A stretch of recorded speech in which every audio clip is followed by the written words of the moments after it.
श्री समर्थ सच्चिदानंद सद्गुरू काशीनाथ महाराज यांच्या अमृतवाणी ग्रंथातील आजचा विषय ऐकत आहोत. माझ्या जीवन यात्रेत.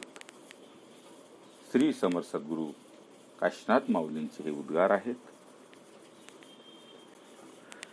माझ्या जीवन यात्रेत माझ्या भक्तांना मी अखंड घेऊन प्रवास करीत असतो. माझे प्रिय भक्त नानाविध अपराध करतात, तरी त्यांना दया क्षमा अखंड करीत असतो. माझ्या असंख्य भक्तांना प्रभूकडून दया करण्याची आज्ञा मागत असतो. श्रीरामकृष्णपंत हे अकस्मात प्रगट होऊन वत्सलाभूत झाले असे महाराज 1970 साली बोलून गेले. तरी पण ज्याचे पाप त्याचे बाप. परंतु तो काळ आणि वेळ 21 वर्षांनंतर संपत असतो. आता यापुढे हे स्तवन न करता शिष्याला मंत्र देण्याची पूर्वी अनुग्रह देण्याच्या अगोदर गुरुर ब्रह्मा गुरुर विष्णू गुरुर्देवो महेश्वरा गुरु साक्षात परब्रह्म तत्समय श्री गुरुवे नमः हे स्तवन प्रथम करून नंतर बीजमंत्र द्यावा लागतो. सांगण्याचा मतितार्थ म्हणजे पूर्वार्ध 21 वर्षाचा, उत्तरार्ध पुढील आयुष्याचा. याप्रमाणे बीजमंत्राची शक्ती उत्तरार्धात क्षीण व सौम्य राहते व पूर्वार्धात बीजमंत्राची शक्ती बलवत्तर राहते. एक एक नमोकार 1000 पटीने पुष्टीवर्धक असतो. अंतःकरणाच्या टोकाने ओमचा ध्वनी स्थिर होतो आणि तेवढी जास्तीत जास्त जपसंख्या होते ती सर्व ओमच्या पिंड देहात स्थिरावते. 21,752 जप 24 तासात सहज होतो. प्रत्येक श्वासासोबत एक मंत्र घेतला तर दिवसाचे 12 तास व रात्रीचे 12 तास एकूण 24 तासात 21,752 श्वास व त्यासोबत जप सहज होतो. पण पडले वळण इंद्रिया सकळा. देह इंद्रियाला श्वासासोबत नाम घेण्याचे वळण पडले पाहिजे.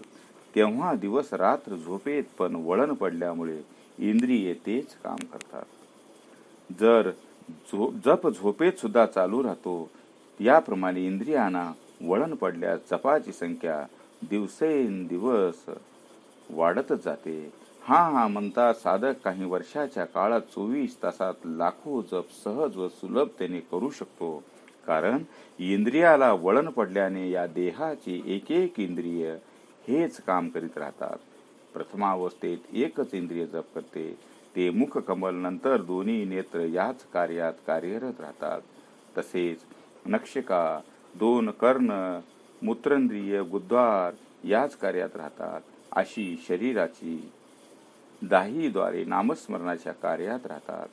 यावेळी 24 तासात लाखावर जपाची गती वाढत राहते आणि कालांतराने देहाच्या त्वचेत रोम रोम ओमचा गुंजारव चालू राहतो.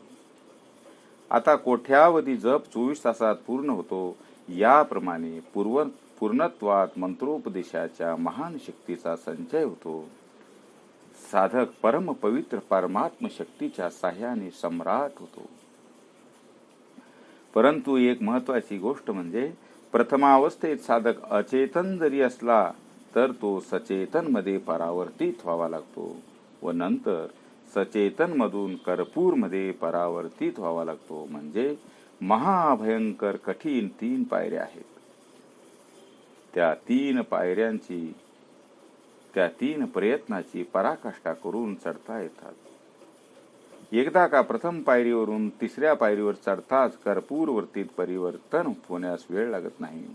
अचेतन म्हणजे न पेट घेणारी व सचेतन म्हणजे प्रयत्नांती पेट घेणारी आणि कर्पूर म्हणजे कापराप्रमाणे अग्नीचा स्पर्श होता क्षणीच प्रज्वलित होणारी. हिलाच कर्पूरवृत्ती म्हणतात. साधकाची अचेतनवृत्ती मधूनच कर्पूरवृत्ती बनते, तेव्हाच या सर्व गोष्टी साध्य होतात. एवढ्यासाठीच गुरूंचा उपदेश घेऊन गुरूंची कृपा दृष्टी संपादन करून घ्यावी लागते. प्रत्येक मनुष्य मात्राच्या जीवनात गुरूंची अत्यंत गरज आहे. गुरु प्राप्तीशिवाय या सर्व गोष्टी साध्य होत नाहीत. ज्यांच्या जीवन यात्रेत गुरूंची भेट होते अशा साक्षात्कारी महापुरुषांकडून बीजमंत्रांचा उपदेश मिळतो. तो अंगीकार करून त्याचे श्रवण व मनन करून निधिध्यास करावा लागतो व गुरूंच्या सत्संगतीचा योग लाभावा लागतो. गुरु महाराज जे सांगतील, जे ज्ञान देतील, जो मार्ग दाखवतील, त्याचे कटाक्षाने पालन केले पाहिजे. गुरु जो बोध देतील तो अंगी बांधला पाहिजे. गुरूंच्या प्रत्येक शब्दावर आत्मविश्वास ठेवला पाहिजे. या सर्व गोष्टीचे अंतःकरणातून अनुकरण केले पाहिजे. गुरुज्ञान हे अपरंपार असल्याने फार मोठी शक्ती गुरुवाक्यात सामावलेली आहे. पण आत्मविश्वासाने ती संपादन करून घेतल्याने त्या शक्तीचा फार मोठा अक्षय लाभ मिळतो. गुरु भक्ती सर्वश्रेष्ठ परमपदाची प्राप्ती करून देणारी एक महान शक्ती आहे. गुरूंच्या सेवेत राहून गुरुबोधामृताचे प्राशन केले पाहिजे. सद्गुरु हे माझे परम दैवत समजून गुरु सेवा हाच माझा भाव, गुरु भक्ती हीच माझी आत्मनिष्ठ भावना उदयांचलास यावी लागते. तरच सेवेचे फळ मिळते. एकेकाळी सद्गुरु काशीनाथ महाराज भक्ताला म्हणाले, अहो शंकर डॉक्टर, ही भक्ती सोपी नाही, फार अवघड आहे.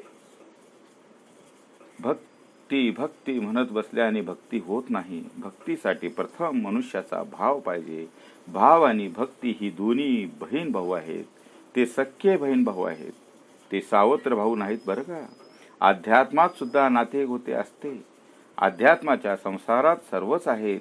ये लोकांच्या संसारात पैसा असेल तरच संसार चालतो व अध्यात्माच्या संसारात नाम असेल तरच अध्यात्म साध्य होते. नाम हे चलन आहे. नामाच्या अमाप संचयाने अध्यात्मात अनेक अनुभूती येतात. सुखाचे व दुःखाचे ज्ञान होऊन प्रकृती स्वास्थ्य लाभते.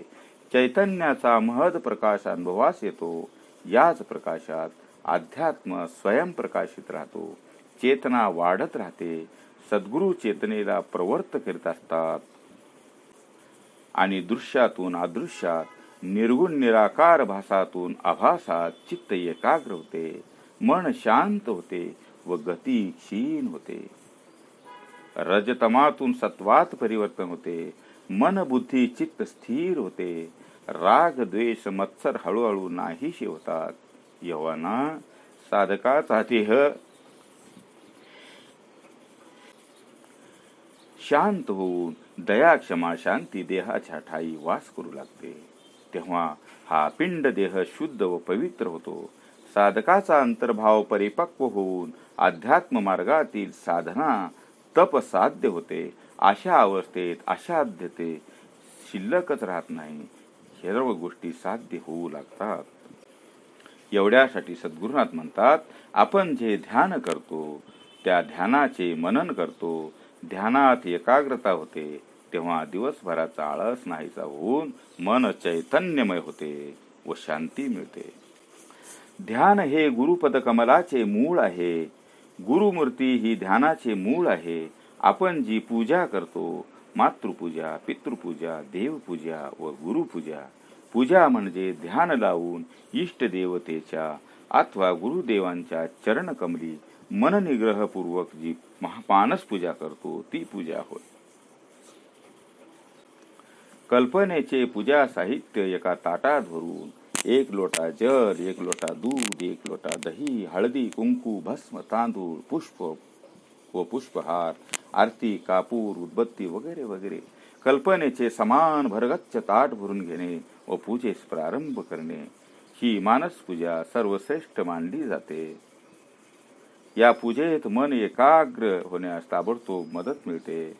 ध्यान लावून व पूजेस प्रारंभ करता क्षणीची एकाग्रता प्राप्त होते आणि सत्य गुरुपूजेचा परमानंद मिळतो. ही मानस पूजा म्हणजे पूजेचे मूळ गुरुचरण हेच होय. आपण गुरूंकडून जो मंत्रोपदेश घेतो त्याच दिवसापासून हा मानस पूजेचा संकल्प केला पाहिजे की गुरूंनी प्रदान केलेला बीजमंत्र मी म्हणजे स्वतः अखंड गुरूंच्या आज्ञेप्रमाणे खंड न पडता ओट तोंड न हलवता आतल्या आत उच्चार करीत राहणे. तो मंत्रोपदेश महान असून त्या मंत्रात फार मोठी शक्ती सामावलेली आहे. उठता बसता चालता फिरता बीज मंत्रावर ध्यान लावून उच्चारण करावे, तेव्हाच त्याला मंत्र शक्तीची प्रचिती येते. ओमच्या बीजमंत्राचे मूळ सद्गुरूंच्या महावाक्यात सामावलेले आहे. सद्गुरूंच्या मुखकमलातून जो ध्वनी बाहेर पडतो, गुरु जे बोलतात मग तो कुठलाही विषय असो, मुखातून बाहेर पडणारे एक एक अक्षर ना अक्षर, शब्द ना शब्द, मग तो कसाही असो, तो अमूल्य आहे. अशा महान बीजमंत्राचे मूळ गुरुवाक्यात भरलेले आहे. आपली जी अंतिम इच्छा असते तो मोक्ष, नुसते मोक्ष मोक्ष म्हणून तो लाभत नाही. मोक्ष आणि मोक्ष मनाला वाटत असते की जन्माला येऊन इह जन्माचे कल्याण व्हावे, सार्थक व्हावे, काहीतरी नाव मागे उरावे, मरावे परी कीर्ती रूपे उरावे. संत तुकाराम महाराजांची शब्दध्वनी ऐकून मग त्याच शब्दध्वनीप्रमाणे अंतिम कीर्तीकडे धाव घेते. अंतिम मोक्ष पदाला जाण्यासाठी अनंत सायास भक्ती ज्ञान वैराग्य काय केल्याने प्राप्त होईल, त्यासाठी कथा कीर्तन प्रवचन भजन ग्रंथ पारायणे, अनेक देवतांचे तीर्थाटन होम हवन यज्ञ याग जपतप अशा ज्या ज्या भक्ती सांगितलेल्या आहेत त्यात सहभागी होऊन प्रत्येक भक्त आपापल्या परिस्थितीप्रमाणे हजारोनी खर्च करतो. आपल्या घरात सुखशांती नांदावी, कुटुंब सुखी राहावे अशा नानाविध फळाची इच्छा धरून वरील प्रमाणे भक्ती करत असतो. परंतु जन्म आणि मुक्ती, मुमुक्ष आणि मोक्ष सर्वात मोठी आशा जर का असेल तर ती मोक्षाची. गुरुचरण रज सुद्धा शुद्ध व पवित्र असतात. गुरुचरण सेवेत भरलेले आहे मोक्षाचे मूळ. गुरु कृपेत हे सामावलेले आहे. बरीच मंडळी गुरुकृपा गुरुकृपा म्हणून नावाचे बोर्ड लावतात. गुरुची कृपा लाभावी म्हणून अहोरात्र गुरु भजनात नामस्मरणात तल्लीन असतात. पण चुकली या वर्म फेरा पडे या संत उक्तीप्रमाणे कुठेतरी नेमके चुकत असतात. मोक्षाचे मूळ गुरुकृपा, गुरुकृपेशिवाय मोक्ष मिळत नाही. हे जरी तितके सत्य असले तरी कृपा आणि कृपा या दोन्ही शब्दात लाखो किलोमीटरचं अंतर आहे. कारण कृपेतून कृपा ही लाखो मैल दूर आहे, फार लांब अंतरावर बसलेली आहे. कृपा हा गुरु आशीर्वाद, कृपा हा गुरु आशीर्वाद आहे आणि कृपा ही अंतःकरणातून पान्हा सोडणारी दुग्धामृताची धार आहे. कृपा हा गुरु आशीर्वाद आहे आणि कृपा ही अंतःकरणातून पाना सोडणारी दुग्धामृताची धार आहे. प्रेमाचा पाना, प्रेमाचा पाझर, गायीचे वासरू भूक लागताच हंबरडा फोडून प्रेम दृष्टीने गायीकडे पाहते. तेव्हा तो आवाज गाय माऊली ऐकते व ती प्रेमाचा पाझर सोडून वासराला जवळ घेते व बछड्याची भूक शमन करते. ही झाली भक्तीची ओढ. कूर्म म्हणजे कासव. कासव व कासवी जलाशयात राहते. त्यांची प्रेम दृष्टी अत्यंत प्रेमाच्या अंतःकरणाने भरलेली असते. प्रेम ते कुठे असते, कासवीच्या दृष्टीत प्रेम भरलेले असते. एवढ्यासाठीचे सद्गुरु महाराज कासवीचे उदाहरण देतात. तुका म्हणे येते पाहिजे जातीचे. कोणत्या जातीचे हेच आपण येथे नेमके चुकलेलो आहोत, कार कासवीच्या जातीचे. कूर्मदृष्टी कासवीच्या पिलाला भूक लागते तेव्हा ते तिच्या आईकडे पाहते. प्रेमदृष्टीने ते सारखे पाहत असते. ती पिलाची आई दूर अंतरावर पाण्यात फिरत असते. आपल्या पिलाकडे प्रेम दृष्टीने पाहते, दुरूनच पाहत राहते व तिचे पिलू पण भुकेने व्याकुळ होऊन आईकडे पाहते. दोघांची दृष्टादृष्ट होताच पिलाचे पोट भरते व क्षुधाशांती होते. कासवीला कधीही स्तनपान करावे लागत नाही. तद्वतच प्रेमाचा पाना शिष्य आणि गुरु या दोघांमध्ये जो अंतर आहे तोच फरक आहे. जोपर्यंत शिष्यामध्ये कासवीगत दृष्टी लावत नाही आणि गुरूंची कृपा होत नाही तोपर्यंत केवळ गुरु कृपेत सुख व आनंद लाभतो. कूर्मदृष्टीचा अधिकार प्राप्त केला पाहिजे. मोक्षपद जीवाचे अंतिम उद्दिष्ट साध्य करण्यासाठी, मोक्ष कल्याणासाठी गुरूंच्या कृपेची व कृपाशीर्वादाची नितांत गरज आहे. सद्गुरूंच्या आशीर्वादाने कृपेतून कृपेत रूपांतर होते आणि गुरु कृपेचा लाभ होतात. अंतिम ध्येय सहज साध्य होऊन मनुष्य जन्माचे सार्थक होते. मोक्ष मूलम गुरुर कृपा. मोक्षाचे मूळ शोधून पाहिले तर ते केवळ गुरु कृपेतच सामावलेले आहे. केळीच्या खुटातून आपण सोपट काढून पाहिले तर तिचे खूट रसभरीत असते आणि इतर वृक्षापेक्षा रसाने पूर्ण भरलेले असते व ते खूट अनंत सालीपासून तयार झालेले असते. जर का त्या खुटाची एक एक सोपट काढू लागलो तर वरचेवर कठिणातून सूक्ष्म मृदू सोपटापर्यंत पोचू तेव्हा तेव्हा मृदू व मुलायम सोपटाचा गाभा लागतात. उकलणे शक्य होते व ते हाताने वरचेवर तुटून जाऊ लागते. तरी पण बहु प्रयत्नाने उकलत जातात. शेवटचा कोमल व मुलायम एक सूक्ष्म रसभरीत गाभ्याला हात लागतात. त्याचे पाणी होते, त्याचे रस हाताला लागते. त्यात पूर्ण आत्यंतिक प्रेमाचा पाझर भरलेला असतो. तो तेव्हाच जाऊन घेणे आवश्यक आहे. प्रेम आणि पाझर अंतःकरणात गुरूंच्या चरणारविंदी प्राणप्रतिष्ठापना करून घ्यावी लागते. अंतःकरण जेवढे केळीच्या आतल्या गाभ्याप्रमाणे मृदू व मुलायम बनले पाहिजे. गुरुचरण सेवा निष्काम भाव, अष्ट सात्विक भाव, दया क्षमा शांती इत्यादी सात्विक वृत्तीत रूपांतर होऊन गुरु प्रेमाचा एकनिष्ठ भाव अंतरात्म्यात निर्माण झाला पाहिजे. ब्रह्म भावनेने सद्गुरूला शरण जाऊन ध्यानी मनी स्वप्न ओंकाराचे ध्वनी निनादत राहिले पाहिजेत. तेव्हाच या महद तत्वज्ञानाचे ज्ञान होऊन जीव शिवाचे ऐक्य होते. जीव व शिव याचे ऐक्य हेच मोक्ष. एवढ्यासाठी सांगितले आहे, जावे जावे जावे शरणांगती पत्करून गुरूंच्या चरण कमली सुखे निवासास जावे. एवढ्यासाठी सांगितले आहे, मोक्ष मूलम गुरुर कृपा. अवधूत चिंतन श्री गुरुदेव दत्त. सद्गुरु काशीनाथ महाराज की जय.